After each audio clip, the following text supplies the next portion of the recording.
ติพันธุ์รวมใจรักษามัคคี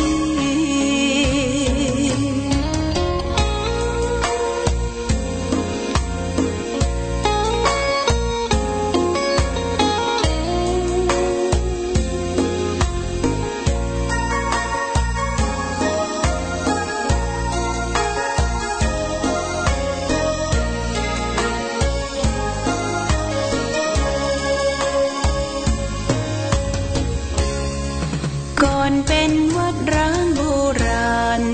สืบสาน2524พระมหาราชครูเกษราปัญญาปรมาติกาจารย์จากวัดดับภัยเชียงใหม่สืบสานเวลาผ่าน131 ปีนานไกลวัดพระบาทอุดมรุ่งเรืองงามตาเจ้าน้อยบุญทาวงศาข้าหลวงปวงเชียงใหม่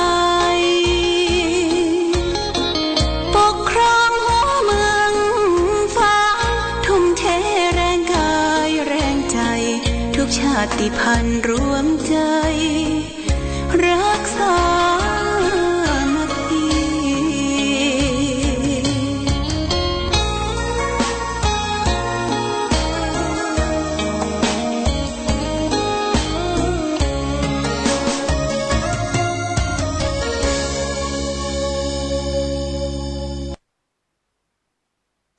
เจริญสุข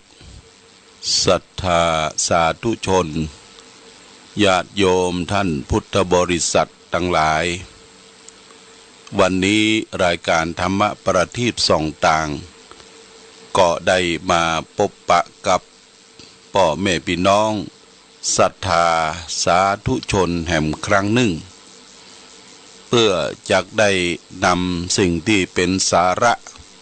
เป็นคุณธรรมนำมาบอก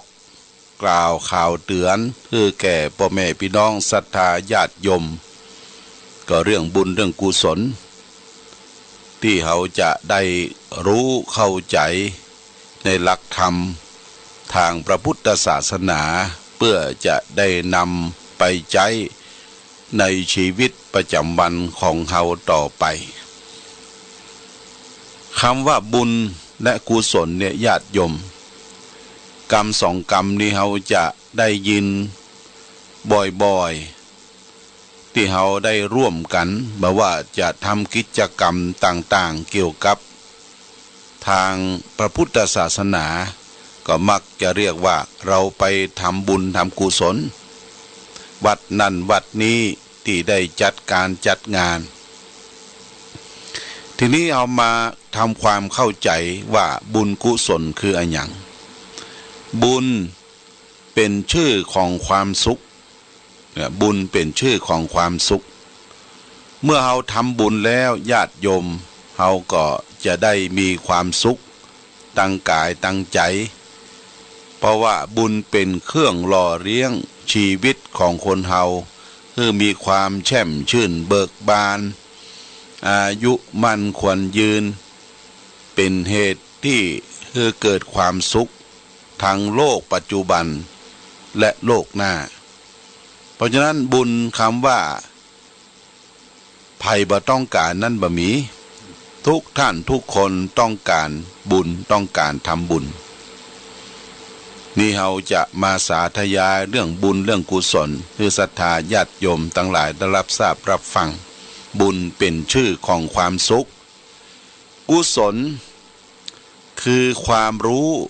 คือความเฉลียวฉลาดรอบรู้กุศลเนี่ยหมายความว่าตัวรู้ตัวฉลาดตัวรู้ตัวฉลาดอย่างใดญาติโยมยกตัวอย่างง่ายๆว่าวันนี้เราได้ไปทำบุญที่วัดนี่ว่าทำบุญทำกุศลญาติโยมอาจจะไปวัดตอนเช้าไปทำบุญตักบาตรแล้วก็เมื่อทำบุญตักบาตรใส่ขันดอกใส่ขันแก้วตั้ง3แล้วก็ใส่ข้าวน้ำโภชนะอาหารเรียบร้อยก็จะรีบกลับละรีบกลับ แล้วก็รีบไปทำงานไปธุระที่อื่นแล้วก็ไปพบกับทุเจ้าพระสงฆ์และศรัทธาญาติโยมที่ไปร่วมบุญร่วมกุศลด้วยกันบอกว่ามีเวลาน้อยบ่มีเวลานักก็เอาดอกไม้ธูปเทียนมาใส่ขันแล้วใส่ขันโตกขันเข้าโดยน้ำโภชนะอาหารแล้วก็ขอลาก็เนอะจะไปที่อื่นมีธุระที่อื่นอันนี้ก็คือเราได้บุญญาติโยมนะได้บุญได้ความสุขใจว่าเฮาวันนี้ได้ถวายเข้าน้ำปัจจัยให้แก่สังฆพระสงฆ์องค์เนนที่วัดนั้นเรียบร้อยแล้วก็รีบไปแต่ว่ากุศลยังบ่เกิดเตื้อกุศลคือตัวรู้สติปัญญาเนี่ยมันเกิดขึ้นมาโดยการที่เฮาจะต้องมีการประพฤติปฏิบัติธรรมโดยการฟังธรรมโดยการฟังอบรมจากครูบาอาจารย์พระเจ้าประสงค์ก่อนทำให้เกิดความรู้ความแตกฉานเรื่องนั้นเรื่องนี้ทำให้เกิดสติปัญญาความยับยั้งชั่งใจหลายอย่างเพราะฉะนั้นเราไปวัดเนี่ยญาติโยมต้องได้ทั้งบุญ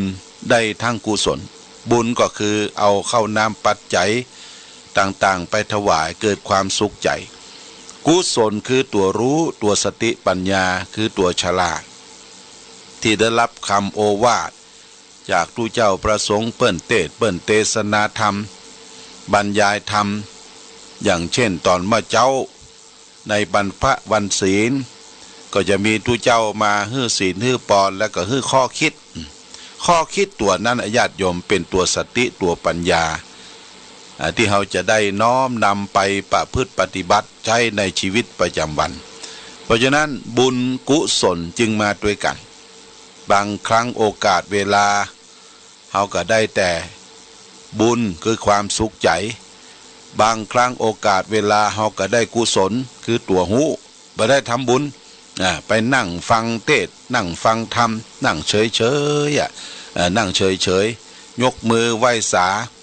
เกิดความรู้ความเข้าใจนี่ได้สติได้ปัญญาได้ความรู้เรียกว่ากุศลคือคุณงามความดีความรู้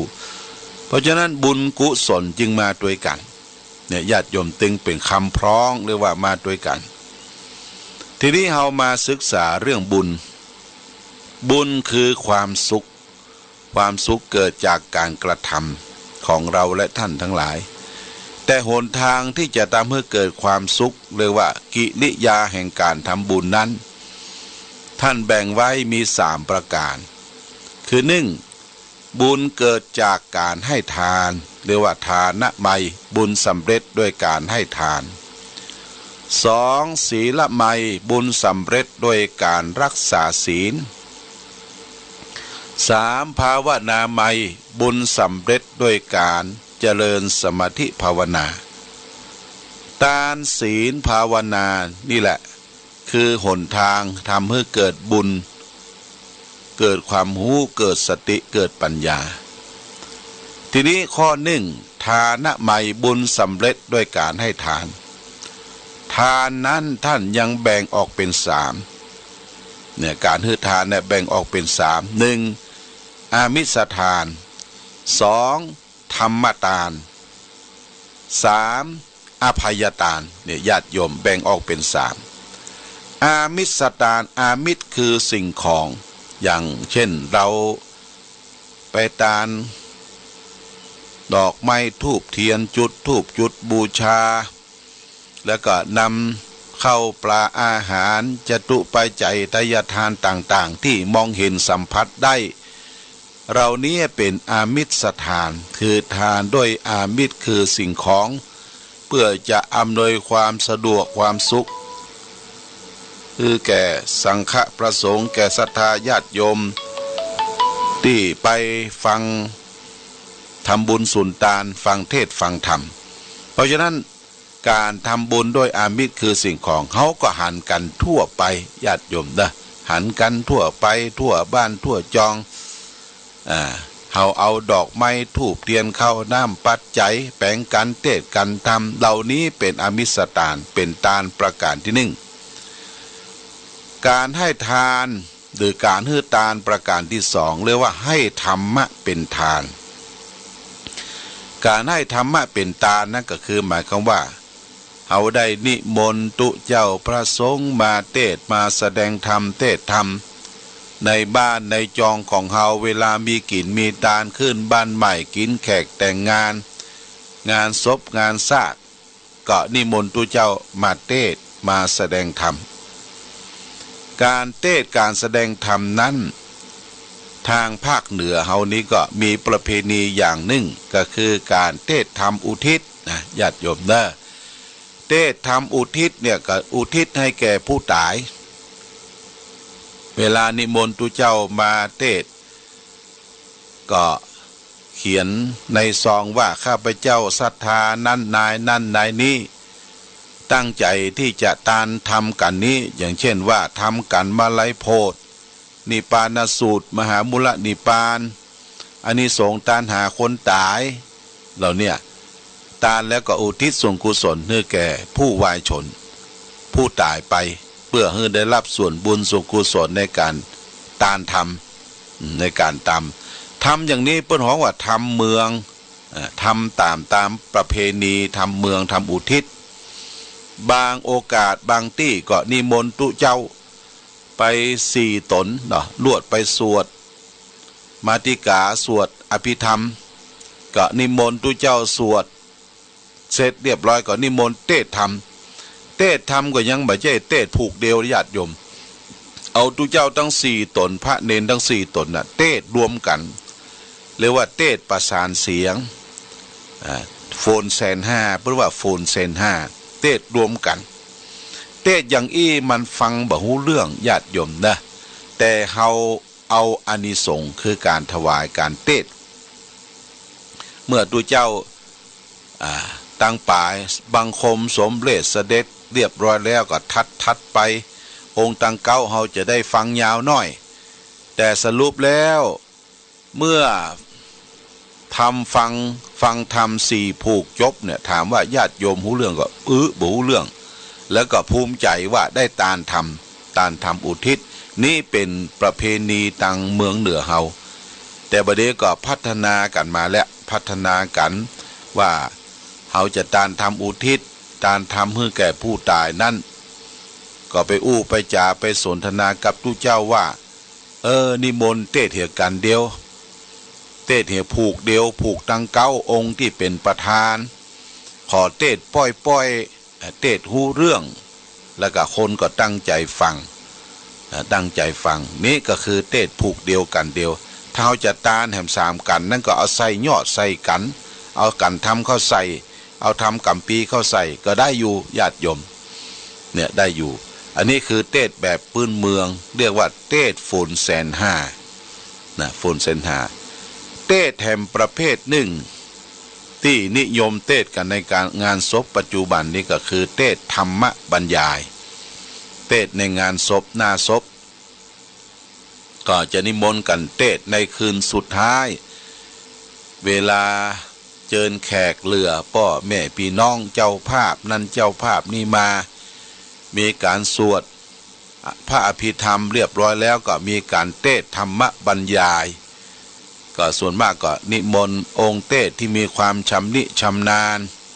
บางคนก็เทศตลกปกฮาบางองค์ก็เทศธรรมมีสาระประโยชน์บางองค์ก็เทศเป็นแบบฉลับพื้นเมืองอันนี้เทศอย่างนี้จะเป็นประโยชน์เรียกว่าธรรมบรรยาย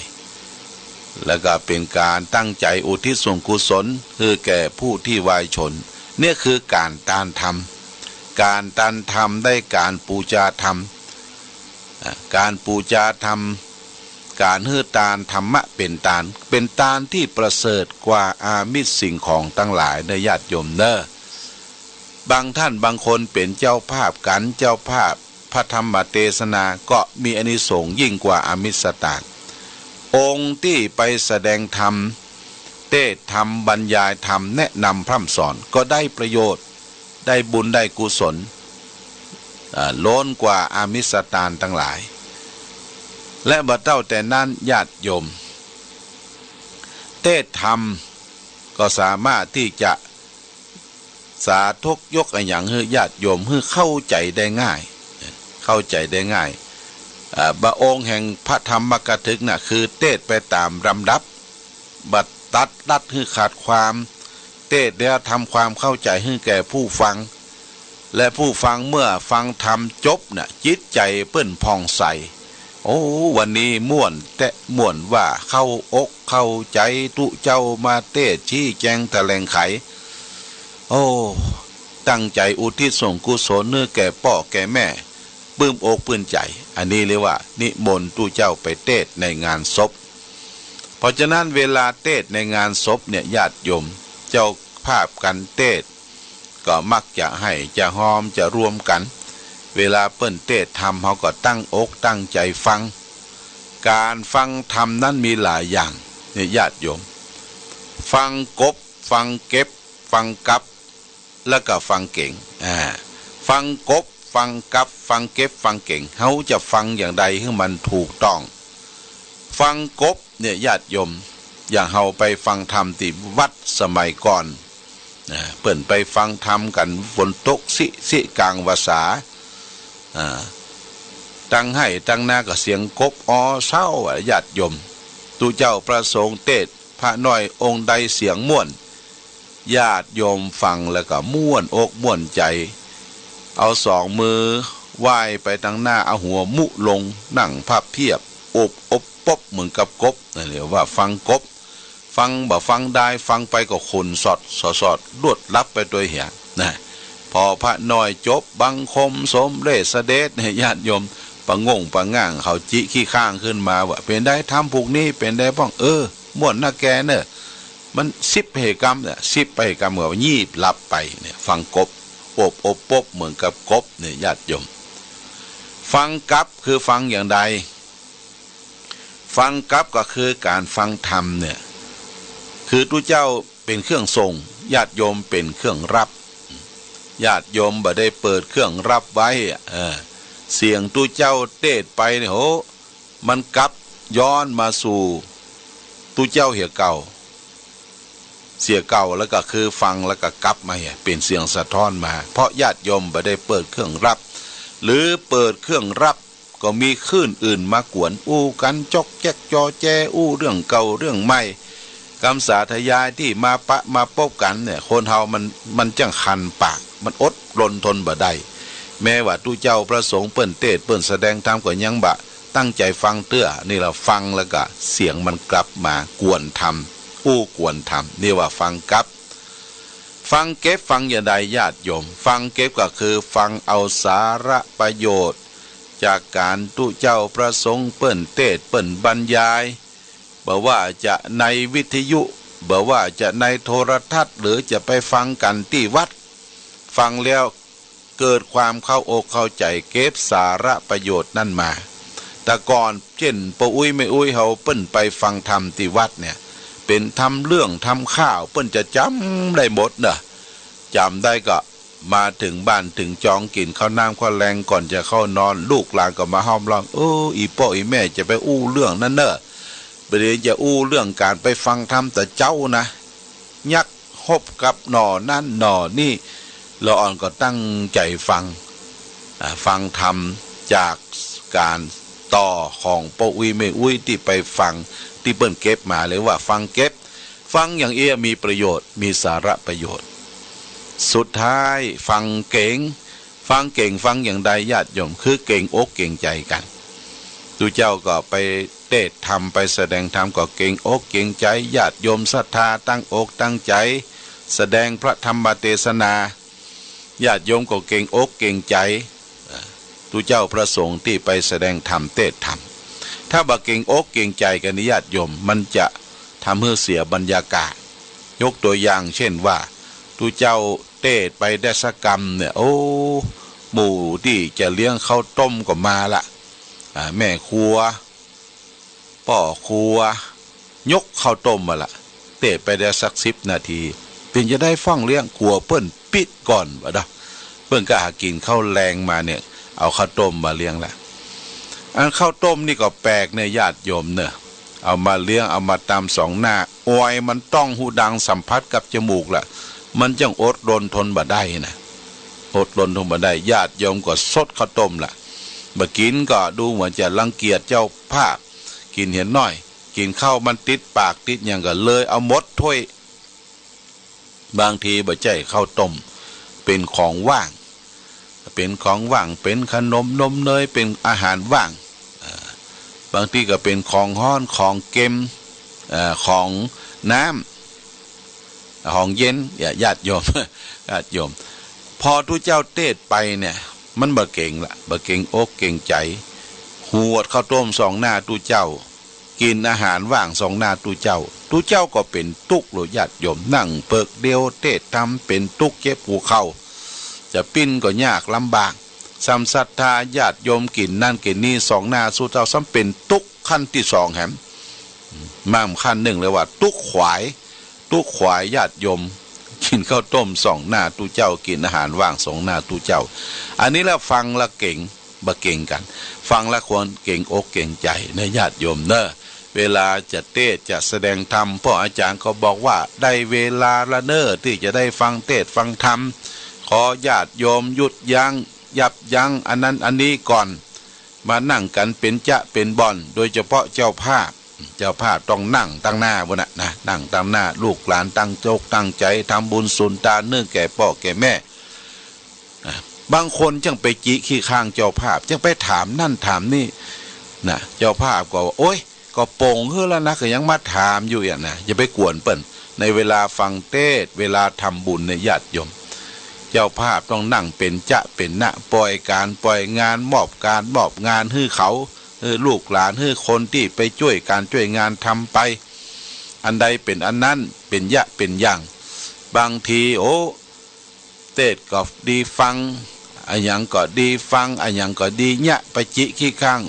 เลยยุ่งเป็นประงงประง่างไปหมดนะเพราะฉะนั้นเราก็ควรที่จะมีเจตนาบุญจะเกิดขึ้นคือมีความตั้งใจมีความพร้อมที่จะทำบุญฟังเทศและก็มีความรื่นเริงบันเทิงในการฟังเนี่ยคือธรรมะเป็นตาลธรรมะเป็นตาลขั้นที่สองตาลขั้นที่สามก็คืออภัยตาลคือการอภัยแก่สัตว์เล็กสัตว์น้อยสัตว์มีปีกบ่มีปีกแม้แต่มนุษย์คนเฮาอยู่ด้วยกันร่วมโรคเดียวกันก็ต้องให้อภัยจะไปทำร้ายเบียดเบียนซึ่งกันและกันซึ่งการเป็นพิษศีลข้อที่หนึ่งข้อปานาข้อเบียดเบียนกันต่างวัดต่างวาเพิ่นก็เขียนว่านี่คือเขตอภัยทานมาควรที่จะมายิงนกตกป่านกก็มาอาศัยที่วัดญาติโยมเด้อประเด็นนี้มันม่วนอกม่วนใจนกว่าเจ้าเนี่ยนกเขามันนักขันกันคู่กันไปคู่กันมาเอามาจำเป็นจะต้องเอานกเขามาเลี้ยงมาจำเป็นจะเอานกกวิดนกจะแล้วอย่างมาเลี้ยงญาติโยมเพียงแต่ให้อาหาร